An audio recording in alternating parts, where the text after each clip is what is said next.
सभी साथियों को राम राम। स्वागत है आप सभी का आपके अपने YouTube channel GK GS by Harish Bhardwaj official YouTube channel के अंदर।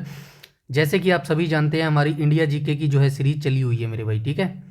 इंडिया जीके की हमारी सीरीज चल रही है और इसके अंदर जो है हम कितना आगे आ चुके हैं, थोड़ा सा मैं आपको इसके बारे में बता देता हूँ।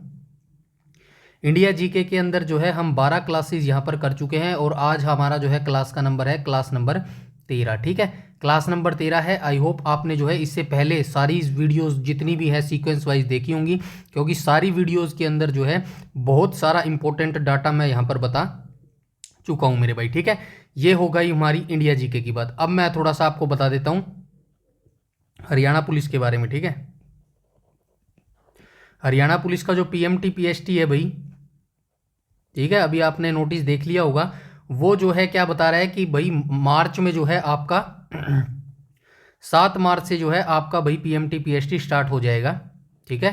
तो आप अपनी तैयारी में बिल्कुल भी कसर मत छोड़िएगा। डेफिनेटली मार्च के महीने में जो है आपका पीएमटी पीएसटी स्टार्ट हो जाएगा। अभी जो है 1-2 दिन आप जो है होली खेल लीजिएगा, अच्छे से जो है सेलिब्रेट कर लीजिएगा, लेकिन उसके बाद जो है आप अपने पीएमटी पीएसटी में कोई कसर आपकी नहीं रहनी चाहिए, क्योंकि बहुत सारे बच्चे जो है पीएमटी पीएसटी में बाहर होते हैं, ठीक है। तो पीएमटी पीएसटी में जो है अगर आपका क्लियर हो जाएगा तो आप जो है रिटन एग्जामिनेशन के लिए क्वालिफाई हो जाओगे। फिर आपका जो है एडमिट कार्ड निकाला जाएगा मेंस एग्जाम के लिए, यानी कि रिटन एग्जामिनेशन के लिए। आई होप उसके लिए लिखित परीक्षा के लिए आपकी जो तैयारी है वो काफ़ी अच्छे तरीके से चल रही होगी, ठीक है। तो बाकी सारी जितनी भी इंपॉर्टेंट चीज़ें होंगी उससे रिलेटेड मैं एक वीडियो बना दूंगा छोटा सा 4-5 मिनट का, जिसके अंदर हम डिस्कस कर लेंगे भाई पीएमटी पीएसटी की जो डेट होगी और जो लिखित परीक्षा की डेट होगी वो सारी डिस्कस कर लेंगे, ठीक है। तो चलिए आज की अब जो वीडियो है वो इंपॉर्टेंट हमारी स्टडी का है और जो सिलेक्शन है वो भी आपका स्टडी से ही होने वाला है, ठीक है। तो फालतू की बकवास साइड में रखते हैं और हमारी जो स्टडी वाली क्लास है क्लास नंबर 13 इंडिया जीके का, ठीक है, इसको हम स्टार्ट कर लेते हैं। स्टार्ट करने से पहले थोड़ा सा और बता देता हूँ, संडे के दिन जो है हमारी कंप्यूटर की सीरीज का जो है एमसीक्यू वाला पार्ट आना था, जो कि नहीं आ पाया, ठीक है। किसी कारणवश जो है वो नहीं पब्लिश हो पाया। डोंट वरी, आज जो है वो शाम 7 बजे जो है वो पब्लिश हो चुका है। अगर नहीं देखी आपने वो वीडियो तो आज शाम को 7 बजे वो वीडियो पब्लिश हो चुकी है एमसीक्यू की, ठीक है। उसको आप जरूर देख लीजिएगा, ठीक है। अब हम चलते हैं हमारे क्वेश्चन नंबर फर्स्ट के ऊपर मेरे भाई, ठीक है। क्वेश्चन नंबर फर्स्ट को देख लेते हैं। क्वेश्चन नंबर फर्स्ट में क्या बोला गया है, 1 सेकेंड, ठीक है। क्वेश्चन नंबर फर्स्ट में क्या बोला गया है, और क्वेश्चन नंबर फर्स्ट में भी जाने से पहले एक बार मैं बता देता हूं, इससे पहले जो हमने 12 क्लासेस हमने की है ना, कितनी क्लासेस की है, 12 क्लासेस हमने की है। और 12 क्लासेस में लगभग हम कितने क्वेश्चन कर चुके हैं, 180 के आसपास जो है हम यहाँ पर क्वेश्चन कर चुके हैं। और उसमें सारे क्वेश्चन हमने किसके देखे थे, हिस्ट्री से रिलेटेड जो है हमने सारे क्वेश्चन यहाँ पर देख लिए थे मेरे भाई, ठीक है। यहाँ तक सारी चीजें आई समझ में। अब जो है अब हम जो है अगले 12 क्लासेस जो है लगभग 180-200 के आसपास जो है कौन से क्वेश्चन देखने वाले हैं, तो हम जो है पॉलिटी से संबंधित जो है सारे क्वेश्चन देखने वाले हैं, ठीक है। ये मेरा सुझाव है। मुझे लग रहा था कि भाई अब एक ही क्वेश्चन अगर आपको जो है बार बार करवाए जाए लगातार, भाई 400-500 क्वेश्चन जो है मैं हिस्ट्री के ही करवाता रहूं, उससे जो है आप बोर भी हो जाएंगे और दूसरा जो है एक ही सब्जेक्ट पर हम अटके रह जाएंगे, इतने आपका जो है लिखित परीक्षा पास आ जाएगी। तो मैंने ये सोचा है जो है टुकड़ों में हम करेंगे, जैसे कि 180 से 200 क्वेश्चन जो है हम पहले हिस्ट्री के हम देख चुके हैं, ठीक है, हिस्ट्री के हम देख चुके हैं। इसके बाद जो है अब 200 क्वेश्चन जो है अगली 12 क्लासेस हम जो है पॉलिटी की करने वाले, ठीक है। और इसके बाद जो अगली 12 क्लासेस होंगी 200 क्वेश्चन जो है उसके अंदर हम देखेंगे वो किस सब्जेक्ट से रिलेटेड करेंगे, वो जो है हम ज्योग्राफी से रिलेटेड देखेंगे। ऐसे जो है मैंने आइडिया लगाया है, ऐसे जो है ना तो आप बोर होंगे और जो है पर्टिकुलर टाइम जो है बराबर टाइम जो है हम हर सब्जेक्ट को दे पाएंगे मेरे भाई, ठीक है। बस ये छोटी सी इन्फॉर्मेशन बतानी थी। चलिए अब बिना किसी टाइम वेस्ट के जो है आज की वीडियो की शुरुआत कर लेते हैं। क्वेश्चन नंबर फर्स्ट में क्या बोला गया है, तो क्वेश्चन नंबर फर्स्ट में बोला गया है एक लोकतांत्रिक, ठीक है, एक लोकतांत्रिक संविधान के अंदर इनमें से कौन सा प्रावधान मौजूद नहीं होता, ठीक है। तो एक लोकतांत्रिक संविधान के अंदर जो है कौन सा प्रावधान इनके अंदर मौजूद नहीं होता। शासन के प्रमुख अधिकार तो भाई ये तो शामिल होता है, देश का अधिकार ये भी शामिल होता है, राज्य का प्रमुख नाम ये शामिल नहीं होता है, और विधि के अधिकार ये भी शामिल होता है, ठीक है। तो ऑप्शन नंबर सी यहां पर जो है बिल्कुल करेक्ट हो जाएगा। तो लोकतांत्रिक संविधान के अंदर जो है राज्य प्रमुख का जो नाम है ये मौजूद नहीं होता। क्यों नहीं होता वो भी मैं आपको बता देता हूं। लोकतांत्रिक जो संविधान होता है ना, यहां पे बता देता हूं, लोकतांत्रिक संविधान, ठीक है। लोकतांत्रिक संविधान में जो है शासन के नियम आते हैं, ठीक है।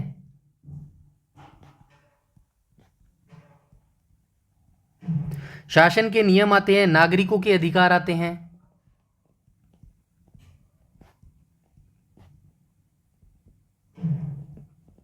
ठीक है, जो है नागरिकों के अधिकार आते हैं, और संस्थाओं के कामकाज आते हैं, ठीक है, संस्थाओं के कामकाज।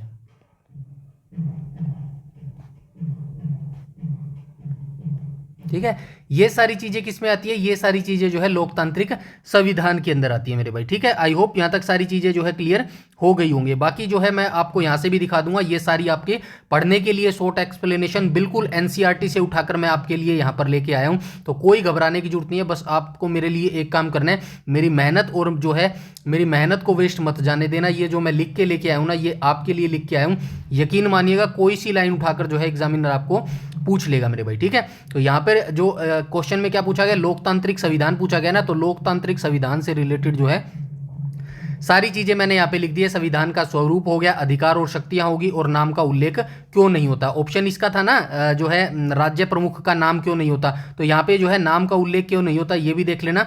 राज्य प्रमुख का नाम जैसे वर्तमान राष्ट्रपति या राजा का व्यक्तिगत नाम, मतलब कि जैसे हमारे राष्ट्रपति कौन है वर्तमान में, द्रौपदी मुर्मू जी है ना, संविधान में नहीं होता है क्योंकि व्यक्ति बदलते रहते हैं। आप सभी जानते हैं भाई, अभी कुछ टाइम के लिए द्रौपदी मुर्मू है, उसके बाद कोई और व्यक्ति आ जाएगा, जबकि संविधान का जो पद होता है ना और उसकी जो शक्तियां होती हैं उसकी व्याख्या करता है, जो नाम होता है ना उसकी व्याख्या नहीं करता है मेरे भाई। ठीक है, यहां तक सारी चीजें समझ आ गई। इसके बाद यहां पे कुछ और ऑप्शन दिए गए हैं, जैसे कि शासन प्रमुख के अधिकार। अब शासन प्रमुख, शासन का जो प्रमुख है इसका क्या मतलब होता है, इसका मतलब होता है शासन प्रमुख का मतलब होता है सरकार का प्रमुख, सरकार का प्रमुख। अब सरकार का प्रमुख कौन होता है भाई, प्रमुख कैसे लिखेंगे, प्रमुख। तो सरकार का प्रमुख कौन होता है, आप सभी जानते हैं, जिसकी सेंटर में गवर्नमेंट सरकार होती है वही सरकार का प्रमुख होता है। जैसे कि प्रधानमंत्री हो गया भाई, प्रधानमंत्री हो गया। ठीक है, प्रधानमंत्री क्या है, वास्तविक शक्ति इसी के हाथ में है ना। राष्ट्रपति का तो नाम वैसे ही लिया जाता है, वो तो जो है कार्यकारी है भाई। ठीक है, लेकिन वास्तविक शक्ति जो है प्रधानमंत्री और इसकी जो है मंत्रिमंडल के पास होता है मेरे भाई। ठीक है, ये होता है शासन के प्रमुख अधिकार का मतलब होता है। संविधान यह स्पष्ट करता है कि सरकार के प्रमुख, जैसे कि प्रधानमंत्री सरकार का प्रमुख होता है ना, इसके पास क्या शक्तियां होंगी और उसकी सीमाएं क्या होंगी। ठीक है, ताकि वो अपनी शक्तियों का जो है दुरुपयोग ना कर पाए मेरे भाई। यहां तक सारी चीजें क्लियर है। इसके बाद जो है देश का अधिकार, चलिए छोड़ दीजिएगा, देश का अधिकार ज़्यादा इंपॉर्टेंट नहीं है। विधि के अधिकार का जो है इंपॉर्टेंट है, ये आप याद रखना। ठीक है, विधि के अधिकार का क्या मतलब है, कानून की शक्तियां। ठीक है, इसका क्या मतलब है, कानून की शक्तियां। पीछे ढोल की आवाज़ आ रही है, ये यार होली मांगने वाले आ गए मेरे भाई। ठीक है, कोई ना कोई आता ही रहता है। चलिए कोई बात नहीं, थोड़ा सा एडजस्ट कर लीजिएगा। एक बार आवाज़ आ रही है, ठीक है ना, होल्ड पर ही रख देता हूँ मैं, 1 सेकंड वेट करो। ठीक है, विधि के अधिकार का क्या मतलब है, कानून की शक्तियां। अब इसका क्या मतलब है कानून की शक्तियों का, संविधान जो है ना, हमारा जो संविधान है वो देश का सर्वोच्च कानून होता है, ये बात आप सभी को पता है। और जो संविधान होता है वो क्या तय करता है, वो ये तय करता है कि कानून कैसे बनेंगे, उन्हें लागू करेगा, उन्हें जो है कौन लागू करेगा, और न्यायपालिका की क्या भूमिका होगी। ये सारे जो है विधि कानून के अंतर्गत आते हैं मेरे भाई। ठीक है, यहाँ तक सारी चीज़ें क्लियर हुई, आई होप यहाँ तक सारी चीज़ें जो है क्लियर हो गई होंगी। ठीक है, नेक्स्ट क्वेश्चन पर चलते हैं, क्वेश्चन नंबर 2 पर। क्वेश्चन नंबर 2 पर चलते हैं। क्वेश्चन नंबर 2 में क्या बोला गया है, क्वेश्चन नंबर 2 में बोला गया है, संवैधानिक लोकतंत्र के समर्थन में इनमें से कौन सा तर्क सही नहीं बैठता है। यानी कि 4 ऑप्शन दिए गए हैं नीचे। ठीक है, और ये किसके बारे में जो है ऑप्शन दिए गए हैं, ये लोकतंत्र के बारे में जो है ऑप्शन दिए गए हैं। ठीक है, लोकतंत्र का तो मतलब समझते हैं ना, एक लोकतंत्र होता है, एक गैर लोकतंत्र होता है। ठीक है, गैर लोकतंत्र होता है। अब लोकतंत्र की बात करूं तो लोकतंत्र का एग्जाम्पल सबसे बड़ा क्या हो जाएगा, भारत जो हमारा देश है ना, वो लोकतंत्र का एग्जाम्पल है। और गैर लोकतंत्र की बात करूं तो गैर लोकतंत्र का एग्जाम्पल कौन सा हो जाएगा, चाइना हो जाएगा। ठीक है, लोकतंत्र में क्या होता है, लोकतंत्र जो है कुछ हमें गारंटीज देता है। ठीक है, लोकतंत्र हमें क्या क्या गारंटी देता है, जैसे कि जो है हमें आर्थिक समृद्धि, लेकिन मतलब जो ये लोकतंत्र होता है ना, ये हमें किसकी गारंटी देता है, नागरिकों की गरिमा की गारंटी देता है। 1 सेकंड, नागरिकों की गरिमा की गारंटी। ठीक है, और किसकी गारंटी देता है, तो ये और देता है भाई, समानता की गारंटी देता है हमें, समानता की गारंटी देता है। और किसकी गारंटी देता है, स्वतंत्रता की गारंटी देता है। ठीक है, ये तो पता है ना, हमारा हमारा भारत देश लोकतंत्र है। हमें किसकी है भाई, नागरिकों की गरिमा की गारंटी देता है। समानता भाई, सभी जो है भारत के नागरिक जो है वो समान है सभी, ठीक है। स्वतंत्रता, आप कहीं भी घूम सकते हैं, ठीक है, ये हमारी स्वतंत्रता होगी। तो ये क्या है, लोकतंत्र की ये जो है गारंटी है। लेकिन एक गारंटी जो है लोकतंत्र नहीं देता है, वो क्या हो जाएगी, आर्थिक समृद्धि की गारंटी, ठीक है। यहां पे लिख देता हूं आर्थिक समृद्धि की गारंटी, ठीक है, समृद्धि की गारंटी। ये गारंटी जो है लोकतंत्र नहीं देता है। तो इस केस में जो है राइट ऑप्शन क्या हो जाएगा, ऑप्शन नंबर ए यहां पर बिल्कुल करेक्ट हो जाएगा। यानी कि लोकतांत्रिक देश दूसरे देशों से ज्यादा समृद्ध होते हैं, ये कोई गारंटी नहीं है मेरे भाई, ठीक है। बाकी लोकतंत्र ये हमें गारंटी देता है, सरकार को चुनने का अधिकार जनता को होता है। आप सभी जानते हैं हमारे भारत देश में लोकतंत्र है, यानी कि जो है, ठीक है, लोकतांत्रिक है। तो भाई हमारे से चुन के आते हैं, हम ही जो है इन नेता लोगों को चुनते हैं। सभी नागरिकों को स्वतंत्रता एवं समानता का अधिकार है, आप सभी जानते हैं। लोकतांत्रिक देश का उद्देश्य अपने नागरिकों का कल्याण करना होता है मेरे भाई, ठीक है। यहां तक सारी चीजें क्लियर हुई, आई होप यहां तक सारी चीजें जो है क्लियर हो गई होंगी। इनको पढ़ लीजिएगा प्लीज, ठीक है। आर्थिक समृद्धि का संबंध और जो है लोकतंत्र की विशेषता। आगे चलते हैं क्वेश्चन नंबर 3 के ऊपर, ठीक है। क्वेश्चन नंबर 3 में क्या बोला गया है, तो क्वेश्चन नंबर 3 में बोला गया भारतीय संविधान का कौन सा भाग संक्षिप्त नाम, प्रारंभ, हिंदी में प्राधिकृत पाठ और निरसन को जो है दर्शाता है, ठीक है। तो भारतीय संविधान का जो 22वां भाग है ना, 22वां भाग, वो संक्षिप्त नाम, प्रारंभ, हिंदी में प्राधिकृत पाठ और निरसन को जो है ये दर्शाता है मेरे भाई, ठीक है। इसके बारे में डिटेल से यहाँ पे पढ़ लेता हूँ। ऑप्शन नंबर डी यहाँ पर बिल्कुल करेक्ट हो जाएगा, ठीक है। यहाँ पे देख लो भाग 22 का महत्व। भारतीय संविधान का भाग 22 अनुच्छेद 393 से 395 सबसे अंतिम भाग है। इसमें संविधान के संक्षिप्त नाम, प्रारंभ, हिंदी में प्राधिकृत पाठ और निरसन के बारे में जो है बताया गया है मेरे भाई। संक्षिप्त नाम की बात करूं तो आर्टिकल यानी कि अनुच्छेद 393 के अंदर, इस अनुच्छेद के अनुसार हमारे संविधान का नाम जो है भारत का संविधान है, ठीक है। हिंदी का पाठ की बात करूं तो अनुच्छेद 394 ए के अंदर है। इसे 58वें संविधान संशोधन 1987 द्वारा जो है जोड़ा गया था, जो राष्ट्रपति का उस संविधान का हिंदी अनुवाद प्रकाशित करने का जो है अधिकार देता है, ठीक है। ये जो आर्टिकल 394 ए है ना, अनुच्छेद 394, ये क्या जो है शक्ति देता है, तो ये अनुच्छेद जो है ना 394 ए, ये हमारे राष्ट्रपति को जो है संविधान का हिंदी में अनुवाद करने का जो है, प्रकाशित करने का जो है अधिकार देता है मेरे भाई, ठीक है। ये बहुत मेहनत से जो है शॉर्ट एक्सप्लेनेशन लेके आया हूं मैं एनसीईआरटी में से। बस इसको आराम से बैठ के पढ़ लोगे ना तो यकीन मानिएगा बहुत सारी चीजें आपकी क्लियर हो जाएंगी मेरे भाई, ठीक है। यहां तक सारी चीजें क्लियर हुई। आगे चलते हैं। आगे यहाँ पे क्या दिया गया है, भाग 21 भी दिया गया है, ठीक है। भाग 21 का क्या मतलब है, भाग 21 का क्या मतलब होता है, भाग 21 का मतलब होता है अनुच्छेद। आप याद रखेंगे भाग 21 अनुच्छेद कहाँ से कहाँ तक है, 361 से 367, 367, हाँ 367 तक जो है ये अनुच्छेद हो जाएंगे। इसके अंदर जो है राष्ट्रपति और राज्यपालों को जो है कानूनी सुरक्षा जो है प्रावधान दिए जाते हैं मेरे भाई, ठीक है। यहां तक सारी चीजें क्लियर हुई। भाग 22 में आपको बता चुका हूं। और भाग 19 की बात करूं तो भाग 19 में अनुच्छेद कहां से कहां तक है, तो भाग 19 में जो है अनुच्छेद हो जाएंगे 361 से 367 हो जाएंगे। 361 से 367 मैंने यहाँ पे लिख दिया क्या, अनुच्छेद भाग 21। भाग 21 में नहीं आएगा, भाग 21 में 369 से 392 आएगा भाई, ये थोड़ा सा मिस्टेक हो गया, ठीक है। ये थोड़ा सा कोई बात नहीं भाई, हो जाता है कई बार जल्दबाजी में, ठीक है। तो ये क्या हो जाएगा 369 से 392 के बीच में हो जाएगा, ठीक है। और यहाँ पे क्या आ जाएगा, भाग 19 में आ जाएगा 361 से 367 के बीच में आ जाएगा मेरे भाई, ठीक है। और भाग 13 की बात करूं तो ये किस में आ जाएगा, ये अनुच्छेद 301 से 307 के बीच में आ जाएगा मेरे भाई, ठीक है। ऐसे आप जो है सारी चीजें अनुच्छेद आप याद रखेंगे। और ये 301 वाला भाग जो 13 है ना, ये किससे संबंधित है, तो ये भारत के राज्य क्षेत्र के भीतर जो व्यापार होगा, वाणिज्य होगा और समागम की स्वतंत्रता जो है, स्वतंत्रता से जो है ये संबंधित हो जाएगा मेरे भाई, ठीक है। यहां तक सारी चीजें क्लियर है, आई होप यहां तक सारी चीजें क्लियर हो गई होंगी। क्वेश्चन नंबर 4 पर चलते हैं। क्वेश्चन नंबर 4 जो है काफी इजी क्वेश्चन है। संविधान सभा के चुने गए पहले स्थायी अध्यक्ष कौन थे, तो भाई स्थायी अध्यक्ष से पहले जो है आपको ये याद रखना है अस्थायी अध्यक्ष कौन थे। तो आप सभी जानते हैं भाई अस्थायी अध्यक्ष जो है संविधान सभा के कौन चुने गए थे, सच्चिदानंद सिन्हा चुने गए थे। लेकिन जो स्थायी अध्यक्ष चुने गए थे वो कौन चुने गए थे, डॉक्टर राजेंद्र प्रसाद जो थे वो स्थायी अध्यक्ष चुने गए थे मेरे भाई, ठीक है। पहली जो बैठक हुई थी आप सभी जानते हैं, यहां पे लिख देता हूं, पहली बैठक कब हुई थी, 9 दिसंबर को हुई थी 1946, ठीक है। पहली बैठक कब हुई थी, 9 दिसंबर 1946 को जो है ये पहली बैठक हुई थी। और जो है इसके 2 दिन बाद यानी कि 11 दिसंबर 1946 को जो है डॉक्टर राजेंद्र प्रसाद को जो है सर्वसम्मानित से जो है संविधान सभा का जो स्थायी अध्यक्ष है ना वो चुना गया था मेरे भाई। ठीक है, यहाँ पे आपको याद रखना है। ठीक है, राजेंद्र प्रसाद होगा, बस ये पढ़ लीजिएगा चुनाव के बारे में।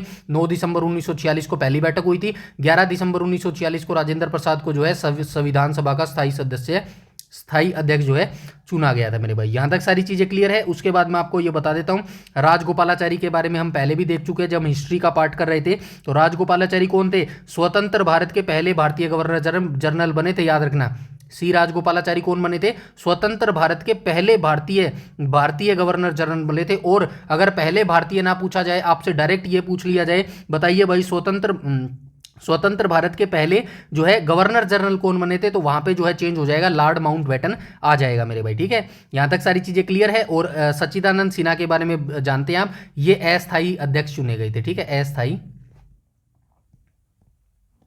अध्यक्ष ये चुने गए थे। ठीक है, यहां तक सारी चीजें क्लियर है। आगे चलते हैं क्वेश्चन नंबर 5 के ऊपर। तो क्वेश्चन नंबर 5 में क्या बोला गया है? क्वेश्चन नंबर 5 में बोला गया है भारत की संविधान सभा के चुनाव कब आयोजित किए गए थे? तो भारतीय संविधान सभा के जो चुनाव हैं आप सभी जानते हैं, जुलाई 1946 में आयोजित किए गए थे। ऑप्शन नंबर ए यहां पर बिल्कुल करेक्ट हो जाएगा। संविधान सभा के लिए चुनाव 1946 की कैबिनेट मिशन योजना के तहत जो आयोजित किए गए थे। चुनाव का समय की बात करूं तो संविधान सभा के सदस्यों का चुनाव मुख्य रूप से जुलाई 1946 में जो है ये करवाए गए थे मेरे भाई। ठीक है, यहां तक सारी चीजें क्लियर है। इसके बाद हम चलते हैं क्वेश्चन नंबर 6 के ऊपर। क्वेश्चन नंबर 6 में क्या बोला गया है? तो क्वेश्चन नंबर 6 में बोला गया है विश्व का वह प्रथम देश कौन सा है जिसने सबसे पहले लिखित संविधान को अपनाया था? तो विश्व का प्रथम देश जो है वो हो जाएगा अमेरिका मेरे भाई। ठीक है, ऑप्शन नंबर सी यहां पर बिल्कुल करेक्ट हो जाएगा। ठीक है, संयुक्त राज्य अमेरिका यानी कि अमेरिका जो है विश्व का पहला देश था जिसने एक लिखित संविधान को अपनाया था मेरे भाई। ठीक है, 1987 में जो है इसको जो है इसका प्रारूप तैयार किया गया था 1987 में। ठीक है, प्रारूप तैयार किया गया था। और अगर आपसे पूछे भाई लागू कब किया गया, तो आप बताएंगे 4 मार्च 1789 को। ठीक है, 4 मार्च 1789 को जो है ये लागू हो गया था मेरे भाई। ठीक है, यहां पे भारत देश भी दिया गया है, तो भारत देश के बारे में आप सभी जानते हैं भाई, सबसे लंबा लिखित संविधान अगर आपसे पूछे ना तो वो भारत का ही है, आप सभी जानते हैं। इसमें जो है कितने दिन लगे थे? कोई बता सकता है? 11 महीने। बताओ चलो फटाफट, 11 महीने कितने दिन लगे थे? और जो है इसको लागू कब किया गया था? तो इसको 26 जनवरी 1950 को लागू किया गया था। ठीक है, 26 जनवरी 1950 को ये लागू किया गया था मेरे भाई। ठीक है, आगे चलते हैं क्वेश्चन नंबर 7 पर। ये पढ़ लेना भाई। ठीक है, प्रथम लिखित संविधान प्रेरणा। क्वेश्चन नंबर 7 पर चलते हैं। क्वेश्चन नंबर 7 में क्या बोला गया? भारतीय व्यवस्था के अनुसार भारत की संप्रभुता किस में निहित है? तो भारतीय व्यवस्था के अनुसार जो भारत की संप्रभुता है वो किस में निहित है? तो ये भारत के लोगों में ही निहित है। ऑप्शन नंबर सी यहाँ पर बिल्कुल करेक्ट हो जाएगा। इसके बारे में पढ़ लेते हैं थोड़ा सा। संविधान की प्रस्तावना क्या कहता है, यानी कि परमिएबल क्या कहता है? भारतीय संविधान की प्रस्तावना हम भारत के लोग से शुरू होती है। यह वाक्यांश स्पष्ट करता है कि संविधान की शक्ति और भारत की संप्रभुता का अंतिम स्रोत जो है देश की जनता है। संप्रभुता का अर्थ जो है आप यहां से पढ़ लीजिएगा मेरे भाई। ठीक है, यहां तक सारी चीजें क्लियर है। आई होप यहां तक सारी चीजें जो है क्लियर हो गई होगी। और यहाँ पे जो है प्रधानमंत्री दिया गया है, तो प्रधानमंत्री के बारे में आप सभी जानते हैं। सरकार का जो है वास्तविक प्रमुख कौन होता है? तो यही होता है प्रधानमंत्री। क्या होता है? सरकार का प्रमुख होता है। ठीक है, सरकार का वास्तविक प्रमुख। ठीक है मेरे भाई, सरकार का वास्तविक प्रमुख होता है। राष्ट्रपति की बात करूं तो राष्ट्रपति क्या होता है? ये जो है भाई हेड ऑफ स्टेट होता है। ठीक है, भारत के अंदर ये जो है नाम मात्र होता है। ठीक है, आप सभी जानते हैं नाम मात्र। कार्यकारी बोल लो। ठीक है, ये भी आप याद रखेंगे मेरे भाई। ठीक है, तो ये आप याद रखेंगे। भारत की एकता और अखंडता का प्रतीक माना जाता है, लेकिन वास्तविक जो शक्ति होती है ना वो भाई जनता के द्वारा चुने गए प्रतिनिधियों के पास ही होती है मेरे भाई। ठीक है, तो ये वास्तविक शक्ति जो है प्रधानमंत्री के पास ही होती है मेरे भाई। ठीक है, यहां तक सारी चीजें क्लियर है। आगे चलते हैं क्वेश्चन नंबर 8 के ऊपर। क्वेश्चन नंबर 8 में क्या बोला गया है? तो क्वेश्चन नंबर 8 में बोला गया है, इनमें से भारतीय संविधान की कौन सी विशेषता इसे वास्तविक रूप से संघात्मक नहीं बनाती है? तो संघात्मक कौन नहीं बनाता है? शक्तियों का विभाजन, ठीक है, लिखित संविधान हो गया, न्याय पूर्व पुनरावलोकन हो गया, फिर एकीकृत न्यायपालिका हो गया। तो नहीं बनाता है, तो राइट ऑप्शन क्या हो जाएगा? क्वेश्चन नंबर 8 का राइट ऑप्शन जो है ऑप्शन नंबर डी हो जाएगा। एकीकृत जो न्यायपालिका है ना, ये वास्तविक रूप से जो है संघात्मक नहीं बनाती है। क्यों नहीं बनाती है इसको देख लो। एकात्मक विशेषता की बात करें तो भारतीय संविधान में संघात्मक ढांचे के साथ साथ कुछ एकात्मक लक्षण भी है, ठीक है। एकीकृत न्यायपालिका का मतलब है एक एकात्मक विशेषता। इसका मतलब है कि इस भारत में सर्वोच्च न्यायालय सबसे ऊपर है और उच्च न्यायालय उसके अधीन कार्य करते हैं, जबकि एक शुद्ध संघात्मक ढांचे जैसे अमेरिका में केंद्र और राज्यों की न्यायपालिका अलग अलग और स्वतंत्र होती है मेरे भाई, ठीक है। आई होप यहां से सारी चीजें आपकी क्लियर हो गई होंगी। उद्देश्य की बात करूं तो यह व्यवस्था पूरे देश में कानून की एकरूपता सुनिश्चित करने के लिए अपनाई गई है मेरे भाई, ठीक है। यहां तक सारी चीजें क्लियर हैं। आगे चलते हैं क्वेश्चन नंबर 9 के ऊपर। क्वेश्चन नंबर 9 को देख लेते हैं। 9 में क्या बोला गया? मूल रूप से भारतीय संविधान को कितने अध्यायों में बांटा गया है? तो अभी ऊपर बात करके आए थे, भारत का सबसे अंतिम अध्याय जो है वो कौन सा हो जाएगा? 22वां हो जाएगा, ठीक है। 22वां अध्याय हो जाएगा। तो राइट ऑप्शन क्या हो जाएगा? ऑप्शन नंबर कहां गया? ऑप्शन नंबर सी जो है इसका बिल्कुल करेक्ट हो जाएगा मेरे भाई, ठीक है। तो मूल रूप से भारतीय संविधान को कितने अध्यायों में बांटा गया है, यानी कि भागों में बांटा गया है? 22 भागों में जो है ये बांटा गया है मेरे भाई। यहाँ पे लिखा गया है मूल संरचना की बात करूं तो 26 नवंबर 1949 को भारतीय संविधान को अपनाया गया था। तब इसमें मूल रूप से 22 भाग, 395 अनुच्छेद और 8 अनुसूचियां थी, ठीक है। वर्तमान में अपडेट है भाई, इसके अंदर याद रखना, ठीक है। कभी आप इसी को मान लो, ठीक है। ये तब की बात कर रहा है जब 26 नवंबर 1949 को जो है भारतीय संविधान को अपनाया गया था। लागू कब किया गया था? 26 जनवरी 1950 को ये लागू किया गया था। लेकिन वर्तमान में अभी जो क्या चल रहा है, अभी जो है मार्च 2026 आ गया ना, तो इनके अंदर काफी सारी आपको चेंजेस मिलेंगे। अनुसूचियां जो है 12 है और अनुच्छेद भी जो है ये घटते बढ़ते रहते हैं मेरे भाई, ठीक है। यहां से आप विभाजन का आधार भी देख लीजिएगा, ठीक है। आगे चलते हैं क्वेश्चन नंबर 10 के ऊपर।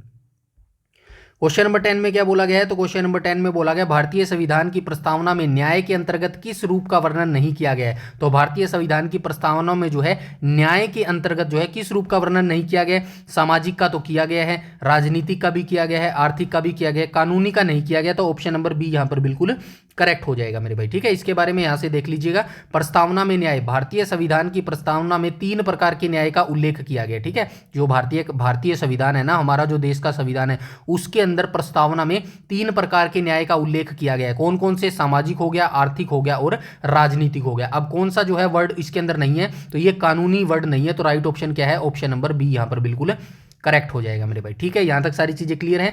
आई होप यहां तक सारी चीजें क्लियर हो गई होंगी। आगे चलते हैं भाई क्वेश्चन नंबर 11 को। ये पढ़ लेना भाई, मैं पूरा नहीं पढ़ रहा हूं, इसका मतलब ये नहीं है कि आपको भी नहीं पढ़ना है। आपसे कोई भी चीज पूछी जा सकती है, ठीक है। इसीलिए मैं यहां पर लिख के आया हूं, वरना मुझे इतनी मेहनत करने की जरूरत नहीं थी। मैं डायरेक्ट इसका जो है आंसर बता के चला जाता मेरे भाई, ठीक है। तो ये सिर्फ आपके लिए लिखा गया है मेरे भाई, ठीक है।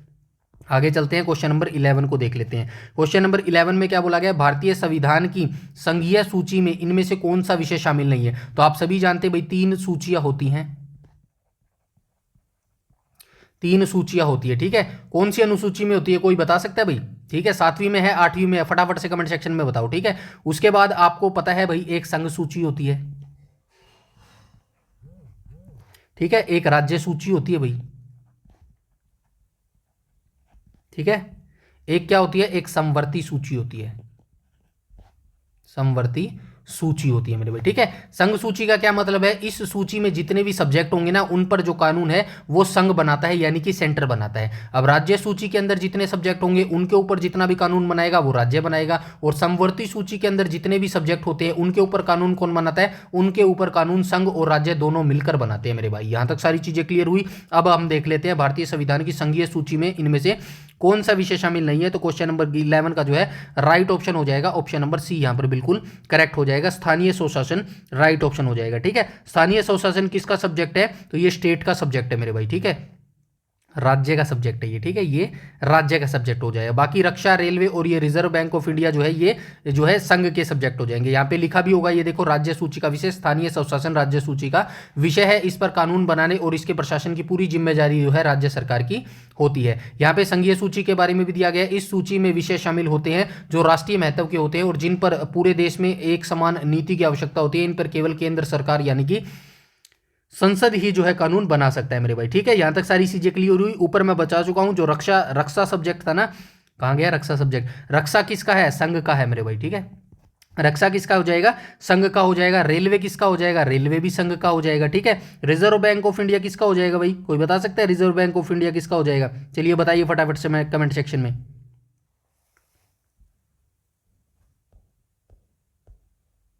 चलिए बता देता हूँ, कोई नहीं, संघ के अंदर ही आएगा ये, ठीक है ना।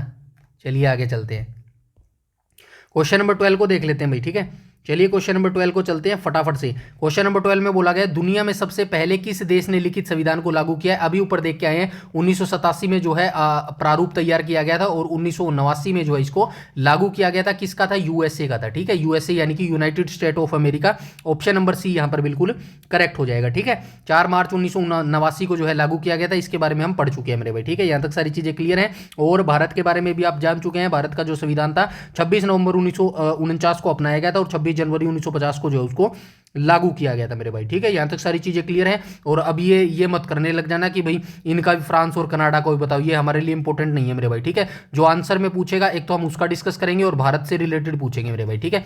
ठीक है, चलिए आगे चलते हैं, क्वेश्चन नंबर 13 पे चलते हैं। क्वेश्चन नंबर 13 पे 13 में क्या बोला गया है? तो 13 में बोला गया है इनमें से कौन सी एक विशेषता भारतीय संविधान की नहीं है? तो कौन सी एक विशेषता भारतीय संविधान की नहीं हो जाएगी? लिखित संविधान और संविधान की सर्वोच्चता, ये तो भाई इंपॉर्टेंट है, भारत की संविधान की विशेषता है। मौलिक अधिकार भी भारत की संविधान की विशेषता है। नीति निदेशक के सिद्धांत भी भारत की वो जो है सर्वोच्चता है। प्रतिबद्ध न्यायपालिका नहीं हो जाएगा, ऑप्शन नंबर सी यहां पर बिल्कुल करेक्ट हो जाएगा, ठीक है। मौलिक अधिकार की बात करूं तो ये हमने कहां से लिए? यूएसए से लिए, यूनाइटेड स्टेट ऑफ अमेरिका से लिए, ठीक है। नीति निदेशक सिद्धांत की बात करूं, इंग्लिश में क्या बोलते हैं? डीपीएसपी बोलता है इनको, ठीक है।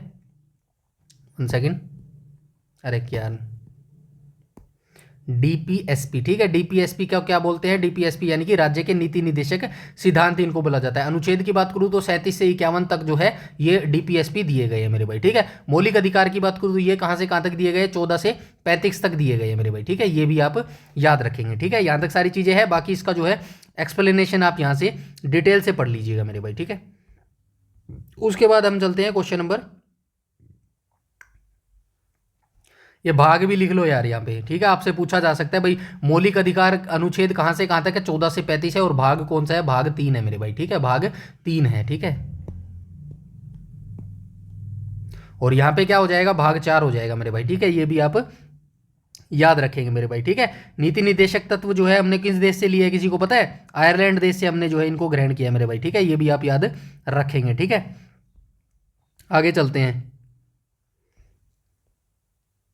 क्वेश्चन नंबर 14 को देख लेते हैं। क्वेश्चन नंबर 14 में क्या बोला गया है? भारतीय संविधान की प्रस्तावना के बारे में कौन सा कथन असत्य है? तो भारतीय संविधान की जो प्रस्तावना है उसके बारे में तीनों शब्द मैं ऊपर देख के आया हूं, आपके बता के आया हूं। अब इसमें से कौन सा कथन जो है असत्य है ये हमें देखना है। तो क्वेश्चन नंबर 14 का राइट ऑप्शन क्या हो जाएगा? ऑप्शन नंबर ए हो जाएगा, यह न्यायदेय विधान है, ठीक है। तो भारतीय संविधान की प्रस्तावना के बारे में कौन सा कथन सत्य हो जाएगा? यह न्यायदेय विधान हो जाएगा, ठीक है। बाकी स्रोत है और न ही इसकी शक्तियों को निर्देशित करती है। प्रस्तावना संविधान का भाग है, प्रस्तावना में अभी तक सिर्फ एक बार जो है संशोधित किया गया है। ये कथन जो है सारे सत्य हो जाएंगे। असत्य यही होएगा, यह न्यायदेय विधान है। क्यों नहीं है आइए देख लेते हैं। गैर न्यायदेय का मतलब नॉन जस्टिकेबल, ठीक है। प्रस्तावना गैर न्यायदेय है, इसका अर्थ यह है कि इसके प्रावधानों को किसी भी अदालत में चुनौती देकर लागू नहीं करवाया जा सकता। यह सरकार के लिए एक मार्गदर्शक सिद्धांत के रूप में कार्य करती है, लेकिन यह कानूनी रूप से जो है बाध्यकारी नहीं है। मतलब ये जरूरी नहीं है कि भाई हो ऐसा कि भाई आप जैसे मौलिक अधिकार आपका हनन हो जाए। फॉर एग्जाम्पल आपको बताता हूँ, मौलिक अधिकार है ना, अगर आपका हनन हो जाए, कोई आपको भाई आपकी स्वतंत्रता पर रोक लगा दे या फिर आपका जो है भाई आपके सम्मान को ठेस पहुंचाते, तो आप क्या करेंगे? सीधा जो है या तो हाई कोर्ट चले जाएंगे, ठीक है, या फिर आप सुप्रीम कोर्ट चले जाएंगे। भाई मौलिक अधिकार के लिए आप डायरेक्ट जा सकते हैं और वहां से लागू करवा सकते हैं। लेकिन ये जो यहां पे बात कर रहा है ना, किसकी बात कर रहे हैं? प्रस्तावना में जो है ये प्रस्तावना में जो है न्यायदेय विधान है, ये जो है इनको आप जरूरी तरीके से जो है कोर्ट जाकर जो है लागू नहीं करवा सकते, ठीक है। ये सरकार के ऊपर बाध्यकारी नहीं है, सरकार की मर्जी होगी तो ये लगाएंगे, अदरवाइज नहीं लगाएंगे मेरे भाई, ठीक है। यहां तक सारी चीजें क्लियर है, ये पढ़ लेना मेरे भाई, ठीक है। आज का अंतिम क्वेश्चन देख लेते हैं, क्वेश्चन नंबर 15। क्वेश्चन नंबर 15 को देख लेते हैं। 15 में क्या बोला गया है? तो इसमें बोला गया है किस भाग को भारतीय संविधान की आत्मा के रूप में जाना जाता है? तो आप सभी जानते हैं भारतीय संविधान की आत्मा के रूप में जो है उद्देशिका को जो है जाना जाता है मेरे भाई, ठीक है। यहां से देख लेंगे संविधान का दर्शन, उद्देशिका में उन मूल्यों का उल्लेख है जिनसे हमारे संविधान की रचना हुई है, पूरे संविधान का सार है। ठीक है, आत्मा क्यों है?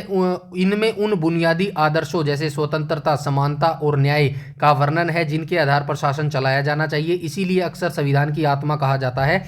किसको कहा जाता है? उद्देशिका को कहा जाता है। उद्देशिका के अंदर 3 चीजें हमें मिलती है। कौन कौन सी 3 चीजें मिलती है? स्वतंत्रता हो गया, समानता हो गया और न्याय हो गया मेरे भाई। ठीक है, यह संविधान की मूल भावना को जो है दर्शाता है मेरे भाई। ठीक है, यहां तक सारी चीजें क्लियर हुई। आई होप यहां तक सारी चीजें क्लियर होगी और नीचे जो है आपको आंसर की भी मिल जाएगी मेरे भाई। ठीक है, तो यहाँ पे जो है आज हमारी 13वीं क्लास का जो है समापन होता है। आई होप आपकी तैयारी काफी अच्छी तरीके से चल रही होगी। बस इन वीडियोस को आप कंप्लीटली देख लेना और पीडीएफ जो मैं टेलीग्राम पर डालता हूं उनको डाउनलोड करके अपने आप से भी जो है खुद से तैयारी करने की कोशिश करना। अब मैंने तो वीडियो में बता दिया, आंसर बता दिया, एक्सप्लेनेशन बता दिया। इसके बाद आपको क्या करना है?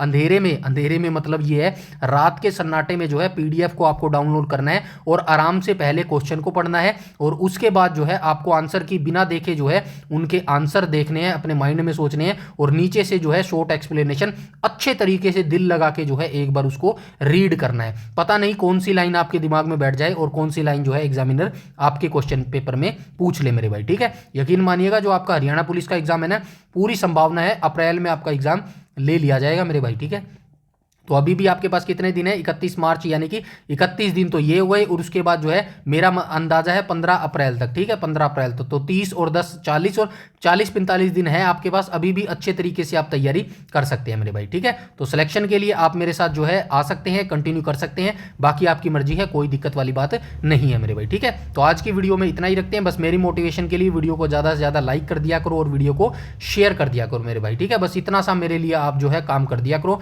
बाकी मुझे आपसे कुछ भी नहीं चाहिए मेरे भाई। ठीक है, और अपना जो है फीडबैक जरूर शेयर करा करो कमेंट में। वीडियो सेशन आपको कैसे लग रहे हैं, कितनी आपकी तैयारी यहाँ से हो रही है, कुछ नॉलेज मिल भी रही है या फिर मैं ऐसे ही जो है भोगता जा रहा हूँ मेरे भाई। ठीक है, तो अपनी जो फीडबैक है वो शेयर किया करो। बस मेरे लिए टॉनिक का काम करता है, बूस्टअप का काम करता है। मुझे ये समझ आ जाता है कि हाँ भाई सामने वाला किसी एक भी भाई को जो है समझ आ रहा है, उसको जो है लोकल भाषा में समझ आ रहा है और उसको जो है थोड़ी सी भी नॉलेज प्राप्त हो रही है, तो ये मेरे लिए बहुत ही गर्व की बात है मेरे भाई। ठीक है, तो आज की वीडियो में इतना ही रखते हैं, मिलते हैं नेक्स्ट वीडियो में कल के दिन। ठीक है, आज के वीडियो में इतना ही, तब तक के लिए धन्यवाद।